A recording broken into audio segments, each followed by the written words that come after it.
बहुत ही important information है आपके लिए जो एसएससी ने दिया है। और याद रखिएगा 31 मई 2025 आपके लिए एकदम डेडलाइन है, तो अभी से समझ जाओ और संभल जाओ। जितने लोगों ने एसएससी में अपना वन टाइम रजिस्ट्रेशन करा रखा है, वन टाइम रजिस्ट्रेशन आपका शुरुआत हुआ था जब एसएससी का नया वेबसाइट आया था ssc.gov.in। तो ये जब एनआईसी को जीओवी करके इन्होंने अपना वेबसाइट चेंज किया था, तब से इन्होंने वन टाइम रजिस्ट्रेशन करवा दिया था। और जितने भी बच्चे जितने भी फॉर्म्स भरते थे उनको बहुत ज्यादा प्रॉब्लम नहीं होता था, क्योंकि अपना सारा डिटेल वो इस वन टाइम रजिस्ट्रेशन में फिलअप कर देते थे।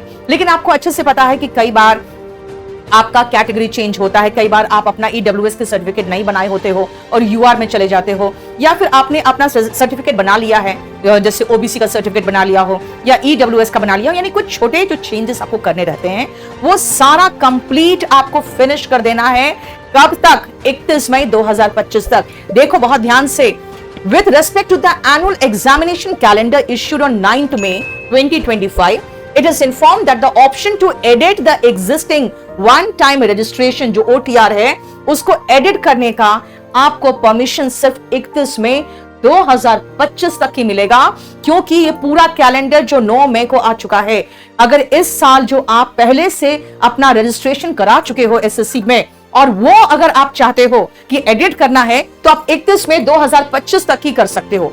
अब एक बहुत ही इंपॉर्टेंट इंफॉर्मेशन है, वो है कि इसके जो इस बार आधार इनेबल्ड भी रजिस्ट्रेशन ये लोग अलाउ कर रहे हैं। हालांकि अभी फिलहाल ये मैंडेटरी नहीं है, लेकिन आप देखिए इन्होंने कह दिया है कि it is inform that one time registration will be Aadhaar enabled 2025 examination cycle के लिए and onwards, that is from 2 जून 2025 से।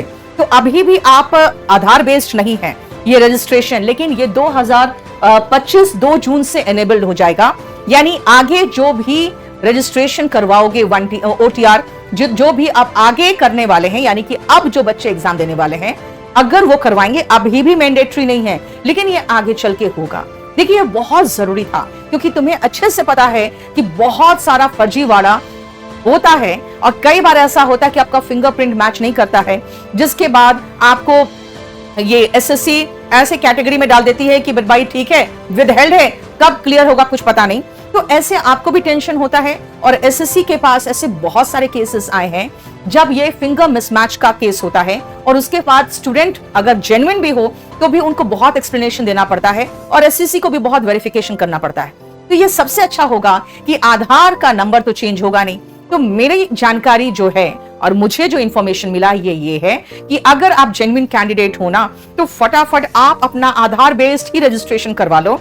इससे क्या होगा कि आगे जाके प्रॉब्लम नहीं होगा, क्योंकि अब जब आप एग्जाम देने जाओगे तो आपका जो बायोमेट्रिक होगा ना वो भी बहुत जल्दी ही ये आधार लिंक्ड होने वाला है। यानी अगर आपके पास आधार कार्ड है, आप आधार से रजिस्टर्ड करा चुके हो, अपना रजिस्ट्रेशन करा चुके हो, तो आपको ज्यादा प्रॉब्लम नहीं होगा। इसीलिए ये बहुत इंपॉर्टेंट इंफॉर्मेशन है। जितने भी एग्जिस्टिंग कैंडिडेट्स है जो एग्जाम के लिए ऑलरेडी OTR अपना करा चुके हो, उनके लिए ये बहुत इंपॉर्टेंट इंफॉर्मेशन है कि कुछ भी एडिट करना है तो ये 31 मई 2025 के पहले कर लेना, क्योंकि उसके बाद आपको एसएससी अलाउ नहीं करेगी और नहीं करेगी।